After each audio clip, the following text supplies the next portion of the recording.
So ఇప్పుడు మీ ఎస్డిఎఫ్లోనే మీ social democratic ఫోరంలో ఉన్న వాళ్ళని మీరు బయటికి పంపించేసిరని టోటల్గా ఈ ఎస్డిఎఫ్ అనేది టోటల్గా మాల వాళ్ళతోనే నిండిపోయిందని పెద్ద ఎత్తున బయట ఆరోపణలు వస్తున్నాయి, ఓపెన్గానే మాట్లాడుతున్నారు. దీని మీద మీ రియాక్షన్ ఏంటి? మీరు మందకృష్ణని ఓపెన్గానే అందులో మెసేజ్ల ద్వారా ఇంకో రకంగా డిస్కషన్ మొత్తం ఆయనకి వ్యతిరేకమైన డిస్కషన్ పెట్టి ఆయనకు సపోర్ట్ చేసిన వాళ్ళందరినీ బయటికి పంపించారన్నది మీ మీద ఉన్న అలిగేషన్. యాక్చువల్గా మొన్న ఎస్డిఎఫ్ ఫస్ట్ థింగ్ నేను కన్వీనర్ కాదు అందులో. ఓకే. ఇప్పుడు నేను ఒకసారి ఇక్కడ చైర్మన్గా అయిన తర్వాత నేను ఎస్డిఎఫ్ని డైరెక్ట్గా పార్టిసిపేషన్ చేయటం లేదు, చాలా తక్కువ చేస్తున్నాను. నెంబర్ 1 ఈజ్ దట్ ఇప్పుడు కన్వీనర్ వేరే ఉన్నారు. ఇది ఒక డెమోక్రటిక్ వ్యవస్థ అండి. ఇందులో ఎస్సీలు ఉన్నారు, బీసీలు ఉన్నారు, ఎస్టీలు ఉన్నారు, ఓసీలు ఉన్నారు, అందరూ ఉన్నారు ఇందులో, రైట్? సో ఇది ఒక మాల అంటే మరి ఆయన ఎందుకున్నాడు ఇన్ని రోజుల నుంచి? పృథ్వీ కూడా ఇన్ని రోజుల నుంచి ఎందుకున్నాడు మరి? అందులో మాలల్లో ఉంటే ఆయన ఉంటాడా? ఆయన ఉండే మనిషి అయినా మాలలు మాత్రమే ఉంటే తప్పు కదా. అట్లా నివేదిస్తూ వస్తున్నా, నేను చూస్తూ వస్తున్నా, అందులో జరుగుతున్నదంతా అని చెప్తున్నారు. అదే తప్పు చెప్తున్నాడు కదా. ఇప్పుడు నేను ఇప్పుడు కూడా మీ ముందు కూడా చెప్తున్నాను, మందకృష్ణ మాదిగ చేసే రాజకీయాలు దరిద్రపు రాజకీయాలు అని ఇప్పుడు చెప్తున్నా కదా. సో నాకు ఎవరైనా కానీ అంబేద్కర్ పేరు చెప్పుకొని, రాజ్యాంగం పేరు చెప్పుకొని బీజేపీని సపోర్ట్ చేసిన వాళ్ళందరూ కూడా దుర్మార్గులు. అది మందకృష్ణ మాదిగ కావచ్చు, లేకపోతే ఇంకా రేపు పృథ్వీ కూడా కావచ్చు, వాటెవర్, అందరు దుర్మార్గులే. ఎందుకంటే BJP is very dangerous party, very dangerous ideology. వాళ్ళు ఇదే ఎస్సీలకి, ఇదే మాల మాదిగలకి ముడ్డికి చీపురు కట్టి తల కింద మనకి ముంత కట్టి ఆ ముంతల్ని ఉంచాలి. మీరు కింద ఉంచితే సో మైలపడిపోతాము, సో మీ కాళ్ళని మీరే ఊడ్చుకుంటూ పోవాలని ముడ్డికి చీపురు కట్టినటువంటి భావజాలం ఎవరిదండి? బీజేపీ భావజాలం, ఆర్ఎస్ఎస్ భావజాలం, బ్రాహ్మణ్ భావజాలం కాదా అని అడుగుతున్నా నేను. అలాంటి భావజాలం ఉన్నాం, వాడి సంకలనం ఎట్లా దూరుతావు? అది మందకృష్ణ మాదిగ కావచ్చు, ఎవరైనా కావచ్చు. అంటే వాళ్ళు డైరెక్ట్గా సపోర్ట్ చేసిరా? అంటే బీజేపీని కర్ణాటక వెళ్ళాడు కదండి. వర్గీకరణ కోసం వాళ్ళు రెస్పాండ్ అయ్యారు, సుప్రీంకోర్టులో జడ్జిమెంట్ వచ్చింది, వాళ్ళు సానుకూలంగా వ్యవహరించారు కాబట్టి వాళ్ళ వైపు ఉన్నట్టుగా మీకు అనిపించి ఉండొచ్చేమో. కానీ గతంలో కాంగ్రెస్కి సపోర్ట్ చేసినాం, రాజశేఖర రెడ్డి ఉన్నప్పుడు కాంగ్రెస్కి సపోర్ట్ చేసినాం, అన్ని పార్టీలకు సహకరిస్తూనే వస్తున్నాం కదా ఒక్కొక్క సందర్భంలో అన్నది వాళ్ళు చెప్తున్నారు. కానీ నువ్వు సపోర్ట్ చేస్తే ఎస్ గుడ్ అను, కానీ నువ్వు ఈ పేరు మీద, ఇంత చిన్న అంశం పేరు మీద నువ్వు అంత పెద్ద కాంప్రమైజ్ కావద్దు అంటున్నాను నేను. ఎందుకు అంత పెద్ద కాంప్రమైజ్ అంటున్నా అంటే, ఇదే భావజాలము, ఆర్ఎస్ఎస్ భావజాలం అనేది మళ్ళీ అంటరానితనం వైపు తీసుకెళ్తుంది, మొత్తం వ్యవస్థని మొత్తం మళ్ళీ మూఢనమ్మకాల వైపు తీసుకెళ్తుంది, మొత్తము చదువు ఇవ్వకుండా ఒక వ్యవస్థను ఏర్పాటు చేస్తుంది. సో చాలా డేంజరస్ వ్యవస్థ అది. మళ్ళీ మాదిగోడు మళ్ళీ చెప్పులే కుట్టాలి, మాలోడు మళ్ళీ కింద లెవెల్ అందరికీ ఉడిగం చేయాలి.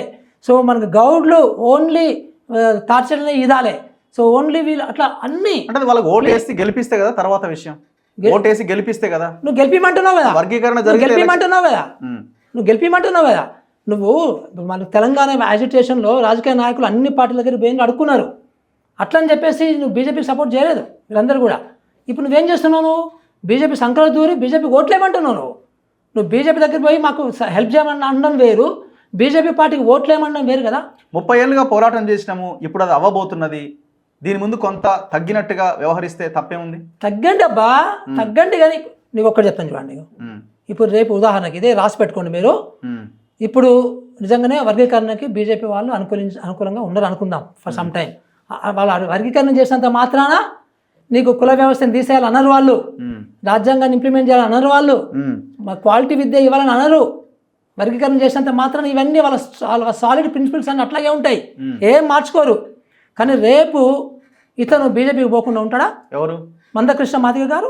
నా కండువానే బ్లాక్ కండువా అంటున్నాడు కదా ఆయన. చూద్దాం కదా, అది కూడా చూద్దాం కదా. రేపు మరి ఆయన రాజ్యసభ మెంబర్ ఆశపడతాడా, లేకపోతే దేనికి ఆశపడతాడు చూద్దాం కదా. 30 ఏళ్ళుగా ఆశపడని వ్యక్తి ఇప్పుడు ఆశపడతాడా?